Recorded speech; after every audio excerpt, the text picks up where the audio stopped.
Hello hello hello everyone, कैसे हैं आप सभी लोग। आई होप अच्छे होंगे।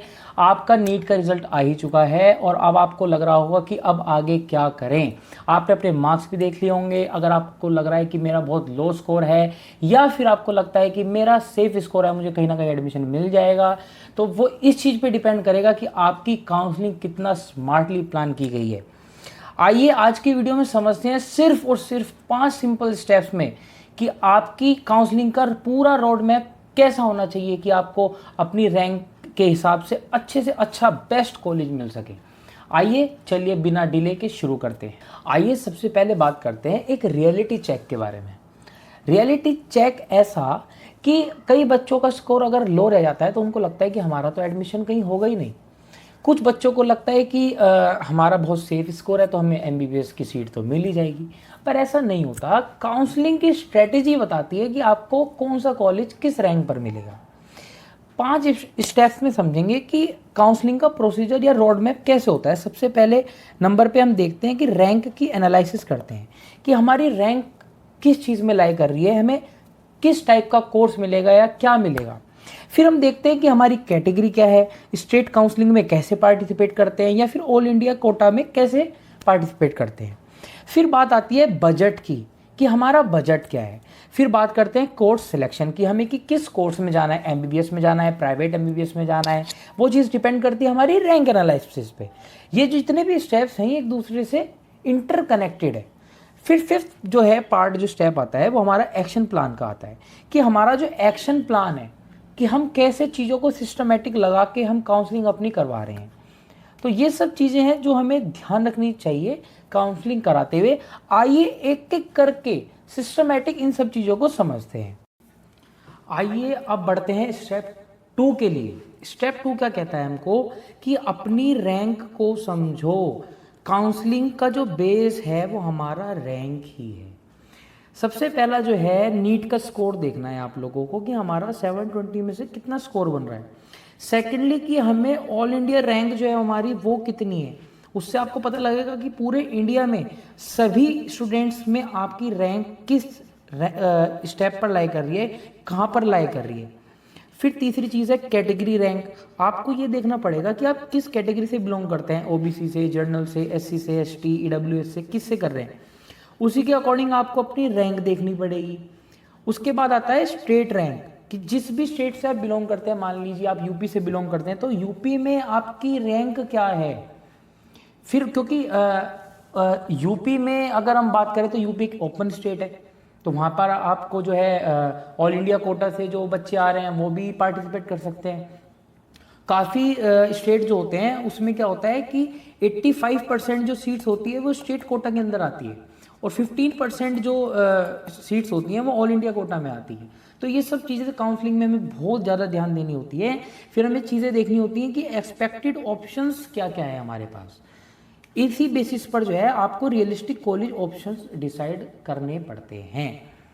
अब कई बार देखिए रैंक जरूरी क्यों है एनालाइज करनी, क्योंकि कई बार क्या होता है कि बच्चा जो है वो, देखिए मैं आपको एक एग्जांपल देके यहाँ पर बताना चाहता हूँ। जैसे कि एक स्टूडेंट ए है और एक स्टूडेंट बी है। स्टूडेंट ए जनरल कैटेगरी से बिलोंग करता है और बी जो है वो ओबीसी से बिलोंग करता है। तो दोनों के मार्क्स 520 है नीट में, पर ऑल इंडिया रैंक जो है वो जनरल वाले बच्चे की 1,20,000 होगी और जो हमारा ओबीसी का बच्चा है उसकी 1,45,000 होगी। एक्सपेक्टेड मान रहे हैं हम, कोई रियलिटी नहीं है, पर हम एक एग्जाम्पल लेकर चल रहे हैं। इसी हिसाब से कैटेगरी रैंक अगर देखें तो वो भी अलग बनेगी बच्चे की और स्टेट रैंक जो है वो भी अलग बनेगी बच्चे की। तो उसको कॉलेज सेम कैसे मिल सकता है, उसकी काउंसलिंग अलग अलग तरीके से होनी चाहिए, उसकी काउंसलिंग अलग ही तरीके से होगी। तो इसलिए हर बच्चे की हर कैटेगरी वाइज, हर state wise, all India quota के बेसिस पर काउंसलिंग अलग अलग होती है। अगर आपने एक भी स्टेप में गलती की तो आप अपना ड्रीम कॉलेज जो है वो हाथों से खो सकते हैं। अच्छा, आपको कुछ चीज़ें याद रखनी है। क्या याद रखनी है कि काउंसलिंग में कॉलेज में मिलना सिर्फ मार्क्स पर नहीं, रैंक पर डिपेंड करता है। जैसे कि मैंने बताया कैटेगरी और स्टेट आपको ऑप्शंस बढ़ाया घटा सकते हैं, सही बात है। अच्छी अंडरस्टैंडिंग जो होती है रैंक की वो किसके बराबर होती है, बेटर स्ट्रेटेजी और बेटर कॉलेज की। हम सभी को पता है। इसलिए पहला स्टेप जो है, आप अपनी रैंक को सही तरीके से समझें, ठीक है। आइए नेक्स्ट बात करते हैं हम स्टेट कोटा की और हमारे कैटेगरी की। आइए अब बात करते हैं स्टेप थर्ड, यानी कैटेगरी, स्टेट और ऑल इंडिया कोटा की। देखिए सबसे पहले हम यहाँ पे देखते हैं कि कैटेगरी का क्या महत्व होता है हमारी काउंसलिंग पे। सबसे पहले बात करते हैं जनरल की, जो हमें पता है कट ऑफ जिनकी ज़्यादा जाती है, देन फिर ओबीसी आता है, फिर ईडब्ल्यूएस, फिर SC and ST category. Category wise depend करता है कि आपकी काउंसलिंग कैसे होगी। सबसे पहले इसलिए कभी भी हमको दूसरे बच्चे को देखकर कंपैरिजन नहीं करनी है कि हमारा एडमिशन किस कॉलेज में होगा। सब बच्चे की कैटेगरी वाइज जो काउंसलिंग होती है वो अलग तरीके से होती है। आइए अब समझते हैं कि स्टेट काउंसलिंग और ऑल इंडिया काउंसलिंग का क्या सिनेरियो रहता है। सबसे पहले हम देख सकते हैं यहाँ पे ऑल इंडिया कोटा जो होता है हमारा, वो 15% उसके अंडर में सीट होती है, और जो स्टेट कोटा होता है हमारा 85% सीट ऑक्यूपाई स्टेट कोटा की होती है। पूरे इंडिया के स्टूडेंट जो हैं इसके थ्रू पार्टिसिपेट करते हैं, और जो स्टेट कोटा होता है उसमें सिर्फ उस स्टेट के डोमिसाइल स्टूडेंट्स के लिए होती है जिस स्टेट के वो हैं। आइए बात करते हैं कि डोमिसाइल का मतलब क्या होता है। जब हम स्टेट कोटा में पार्टिसिपेट करते हैं तो हमें डोमिसाइल की ज़रूरत होती है। तो डोमिसाइल का मतलब क्या होता है, जिस स्टेट का आपका डोमिसाइल होता है वहाँ से स्टेट कोटा में आप एलिजिबल होते हैं। सेकेंडली, डोमिसाइल सर्टिफिकेट के बिना आपको स्टेट कोटा के बेनिफिट जो है वो मिलते नहीं हैं। तीसरी चीज़ हम बात करते हैं हर स्टेट के जो अलग अलग रूल्स होते हैं डोमिसाइल के कुछ, जैसे कि सबसे पहला होता है कि रेजिडेंस पीरियड की, मतलब आप वहाँ के जो है रेजिडेंशियल होने चाहिए। और जो कई बार क्या होता है, कई कई स्टेट में चीज़ें होती हैं कि पेरेंट्स वहाँ पे जॉब करते हों आपके, है ना। तो अलग अलग जो है रूल्स होते हैं अलग अलग स्टेट के आपके डोमिसाइल के। फिर चौथी चीज़ आती है, इसलिए अपने स्टेट के डोमिसाइल रूल्स पहले से चेक कर लो। देखिए ये बहुत इंपॉर्टेंट चीज़ है कि आप पहले से गाइडलाइन चेक करके रखें कि आपके स्टेट में डोमिसाइल का क्या रूल है। फिर जब काउंसलिंग स्टार्ट हो जाती है बच्चे फिर ढूंढते हैं उस चीज़ को, वो गलत कर देते हैं, फिर वो जो है बाद में पछताते हैं कि हमारी काउंसलिंग गलत हो गई। इसलिए जो है आपको एक बहुत ही ट्रस्टेड काउंसलिंग प्लेटफॉर्म की ज़रूरत है। आपको पता ही है कि जेपी काउंसलिंग सर्विसेज आपकी हेल्प इसी चीज़ में करता है, आपको द बेस्ट से बेस्ट कॉलेज दिलाने में आपकी मदद करेगा और इन सभी स्टेप में आपकी मदद करेगा। कोई भी अगर आपको पता है कि अगर आपने एक भी स्टेप में गलती की तो आप अपना ड्रीम कॉलेज जो है वो हाथों से गंवा देंगे। आइए बात करते हैं फोर्थ स्टेप की। आइए अब बात करते हैं स्टेप 4 के बारे में, यानी बजट और कोर्स ऑप्शंस। सबसे पहले बात करते हैं बजट की। तो बजट का रोल क्या होता है। बजट देखिए आपकी फाइनेंशियल कैपेसिटी को बताता है कि आप के सामने कितने ऑप्शंस अवेलेबल हैं। वो आपके कॉलेज के टाइप के बारे में बताएगा। यानी कहने का मतलब ये है कि अगर किसी बच्चे का मान लीजिए लो बजट है, यानी जीरो से तो नहीं, मतलब कहने का मतलब है कि उसका 10 लाख तक का बजट है, तो गवर्नमेंट एमबीबीएस के लिए आप जा सकते हैं। यानी अगर आपके सेफ स्कोर है तो आप गवर्नमेंट एमबीबीएस की काउंसलिंग करवा सकते हैं। अगर आपका सेफ स्कोर है तो आप बीएमएस गवर्नमेंट की करवा सकते हैं, बीएचएमएस कर सकते हैं, बीयूएमएस से कर सकते हैं। अपनी स्टेट के कोटा की जो कॉलेजेस हैं उसके लिए ट्राई कर सकते हैं। और स्कॉलरशिप, काफ़ी स्कॉलरशिप्स होती हैं काफ़ी कॉलेजेस में, जैसे कि यूपी जो होता है वो काफ़ी स्कॉलरशिप प्रोवाइड करता है। तो फोकस कीजिए कि गवर्नमेंट कॉलेज और स्टेट काउंसलिंग पर आप फोकस कीजिए जिसका लो बजट है। फिर बात करते हैं मॉडरेट बजट वाले बच्चों की, जिसका 10 से 25 लाख तक का बजट है। तो वो प्राइवेट बीएमएस बीएचएमएस में जा सकता है, प्राइवेट बीडीएस बीवीएससी जो वेटनरी वाला कोर्स होता है, आयुष के कॉलेज में पार्टिसिपेट कर सकता है, और गुड स्टेट प्राइवेट कॉलेज जो है वो ऑप्ट कर सकता है। यानी more options in Ayush and paramedical में, वो पैरामेडिकल आपको पता होगा, तो मोर ऑप्शन जो है उसके आयुष और पैरामेडिकल में खुल जाते हैं।